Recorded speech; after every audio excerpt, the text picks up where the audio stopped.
Welcome back. बड़ी EMI कैसे हो भरपाई हम बात कर रहे हैं कि आरबीआई ने बढ़ा दिया रेपो रेट और इससे आपके एग्जिस्टिंग लोन और आने वाले लोन भी महंगे हो जाएंगे।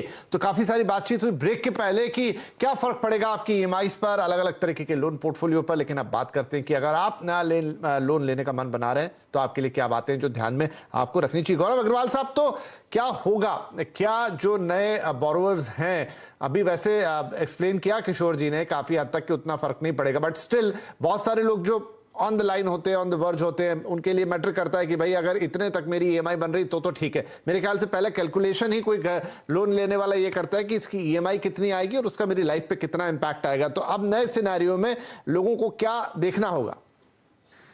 देखिए, ये इंटरेस्ट रेट इंक्रीज होने का, जैसे कि किशोर जी ने भी कहा कि थोड़ा सा दिन अभी रह सकता है, बट इवेंचुअली आप देखेंगे कि इंटरेस्ट रेट या तो स्टेबल हो जाएंगे या नीचे जाएंगे। आरबीआई ने भी जैसा आज कहा है कि इन्फ्लेशन अभी पीक आउट हो रहा है एंड मतलब वो एक्सपेक्ट कर रहे हैं कि इस साल के अंत तक इन्फ्लेशन सॉफन हो जाएगा। आप मान लीजिए कि अगले साल के आसपास आपके इंटरेस्ट रेट वापस स्टेबल या कम होना शुरू हो जाना चाहिए, मेरा अनुमान है ये। ऐसे सिनेरियो में अगर आपको नया लोन आप लेना चाह रहे हैं तो मेरे हिसाब से आपकी जरूरत क्या है उसके हिसाब से आप सोचें।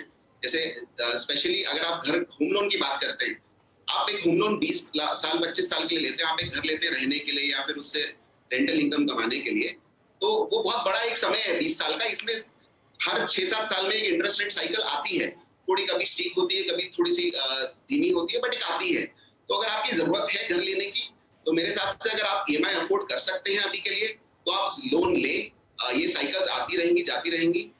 इससे ऊपर ज्यादा मुझे लगता है कि इतना इससे ऊपर जाने की संभावना है पर कम है, बट इतना रहने की और नीचे की है। तो अगर आप अभी आज अफोर्ड कर सकते हैं ईएमआई तो आप घर जरूर लें। बाकी जरूरतें जैसे पर्सनल लोन, कार लोन, अगर आप वो थोड़ी सी डिस्पोजेबल जरूरतें होती हैं, अगर आप पोस्टपोन कर सकते हैं तो डेफिनेटली कीजिए। अगर नहीं कर सकते तो आपकी जरूरत इंपॉर्टेंट है, अगर आपको करना ही है तो आप कीजिए अभी। बट कुछ बातों का ध्यान रखें मेरे हिसाब से। उसमें आप जो नया लोन ले रहे हैं वो फ्लोटिंग पे लें या फिक्स पे लें। अभी मेरे हिसाब से फ्लोटिंग रेट ज्यादा बेनिफिशियल रहेगा कस्टमर के लिए। आप जब कोई सा भी लोन ले रहे हैं आप कंपेयर जरूर करें अपनी प्रोफाइल, अपनी क्रेडिट प्रोफाइल, अपनी इनकम, अपनी प्रोफाइल के अकॉर्डिंग आपको जो बेस्ट लोन ऑफर मिल सकता है मार्केट में जी, वो जरूर ढूंढें। और अपना जैसे होम लोन में मार्जिन मनी जो कि सबसे इंपॉर्टेंट होता है उसका ध्यान जरूर रखें, जो कि 15 से 20-25% के बीच में, वो अपना हिसाब अपना बना के रखें। बाकी मेरे हिसाब से भी इसमें डिमांड में ज्यादा फर्क नहीं पड़ेगा बहुत ज्यादा, तो ये सब आती जाती रहेंगी चीजें। चलिए ठीक है। मुकेश पांडे साहब, तो जो गौरव भी कह रहे हैं कि नए लोन के लिए आप थोड़ा सा जरा वो कर सकते हैं, तो क्या अभी की स्थिति में भी बैंक से बार्गेन किया जा सकता है और आपको अच्छे डील्स मिल सकते हैं? देखिए, इसका बहुत बड़ा इंपॉर्टेंट फैक्टर है आपका क्रेडिट स्कोर। क्रेडिट स्कोर के बेसिस पे बैंक्स और एनबीएफसीज के रेट ऑफ इंटरेस्ट आपके डिसाइड होते हैं। अगर आपका क्रेडिट हिस्ट्री अच्छा है, आपकी सैलरी अब इनकम ठीक है या बिजनेस इनकम ठीक है, तो ज़रूर आप बार्गेन कर सकते हैं। तकरीबन 40 बैंक और एनबीएफसी अवेलेबल हैं मार्केट में और सबकी प्रोडक्ट एंड पॉलिसीज़ अलग हैं। आपको चूज़ करना पड़ेगा खुद से अपने किसी एडवाइज़र के थ्रू या ऑनलाइन पोर्टल अपने बैंक के थ्रू कि आपके लिए क्या बेस्ट ऑप्शंस अवेलेबल हैं। और ज़रूर एक कोई भी कंज्यूमर लोन लेने से पहले ज़रूर ये चीज़ों को ज़रूर ध्यान देता है और वो अपने हिसाब से जो उसको बेस्ट रेट ऑफ इंटरेस्ट मिल सकता है वो ज़रूर लेना चाहेगा। जी ठीक है। चलिए अब सबसे महत्वपूर्ण सवाल की तरफ बढ़ते हैं। हमारा अंतिम सवाल भी होगा और मैं पूछूंगा किशोर जी से, सुब्रमण्यम साहब से। सर, हमने देखा कि बैंक रेट्स ड्यूरिंग पैंडेमिक अपने लोएस्ट पे चले गए थे, 6.5% और ये तमाम चीजें। उम्मीद ये थी कि ठीक है बढ़ेंगे तो सही, उतना लो तो कभी नहीं रहेगा, लेकिन एक तरीका होता है, एक टाइम पीरियड होता है जिसमें वो धीरे धीरे बढ़ते हैं। अनफॉर्चुनेटली ये हुआ कि पैंडेमिक के बाद बैक टू बैक वॉर आ गया, पूरी दुनिया जो है इन्फ्लेशन में गिर गई, अभी एक और वॉर की बात चल रही है, तो सिनेरियो बदल गए। इसीलिए शायद ये रहा कि एक ही महीने या 3-4 महीने के अंदर हमने देखा 3 रेट इंक्रीज हो गए। चलिए ये हो गए, आगे भी हो सकते हैं, लेकिन क्या जब चीजें सामान्य होगी तो इसका रिवर्सल भी देखने को मिलेगा, हम कटौती भी होते हुए देखेंगे? हाँ, तो इसका आंसर है हाँ, जरूर कटौती भी देखेंगे, मगर उसके लिए समय लगता है, क्योंकि ये लोग ये जो इन्फ्लेशन होता है या डिफ्लेशन होता है ये एक कर्व में होता है। अभी कर्व चल रहा है, अभी इन्फ्लेशन का चल रहा है और ये इंडियन इन्फ्लेशन नहीं है, ये ग्लोबल इन्फ्लेशन है। क्योंकि आगे के जमाने में भी हमें ये देखना पड़ेगा कि इन्फ्लेशन ग्लोबल ही रहेगा। हम लोग एक इंटरकनेक्टेड वर्ल्ड में रहते हैं। आज जो भी इंपैक्ट हो, एक यूक्रेन की वॉर हो या चाइना एक मिसाइल चलाए या ऑयल का दाम बढ़ जाए, ये दुनिया भर में चलेगा।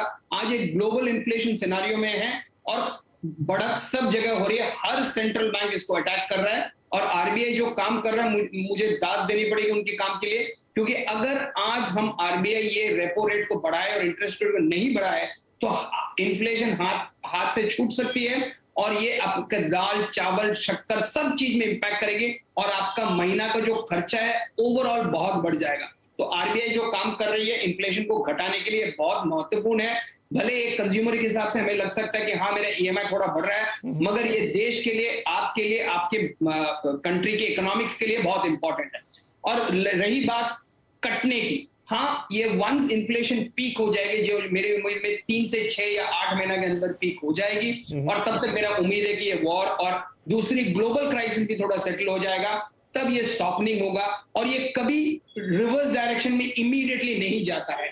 ये एक प्लेटो फॉर्म हो जाता है, वो प्लेटो होने के बाद ये रिवर्स जाएगा। बल्कि एक चीज कंज्यूमर को याद रखना पड़ेगा कि आज अगर आप एक होम लोन ले रहे हो और उसका टेन्योर 20 साल है, तो अगर आप एवरेज इंटरेस्ट रेट देखोगे तो ये साउथवर्ड जाएगा। कोई भी डेवलप्ड इकोनॉमी, कोई भी डेवलपिंग इकोनॉमी का इंटरेस्ट रेट घटता है। अब अगर वेस्टर्न वर्ल्ड में चले जाओ तो 2 से 3% आपको एनुअल रेट में हाउसिंग लोन मिलता है। तो भारत मेरे हिसाब से अगला 20 साल में उसी दिशा पे चल रहा है। तो जो आज की रेट है वो नहीं रहेगी और आपका एवरेज रेट अगला 15-20 साल में घटेगी, मिनिमम 1 से 2-2.5% तक घटेगी।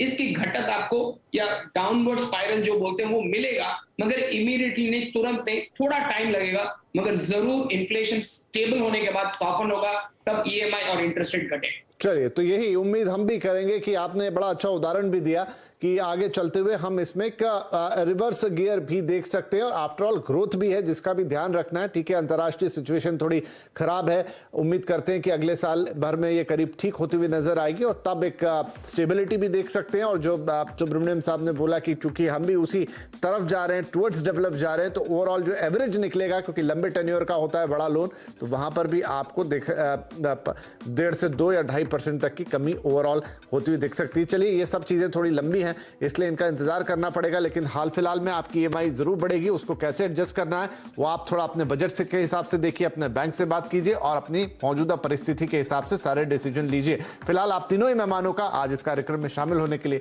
बहुत शुक्रिया। नमस्कार।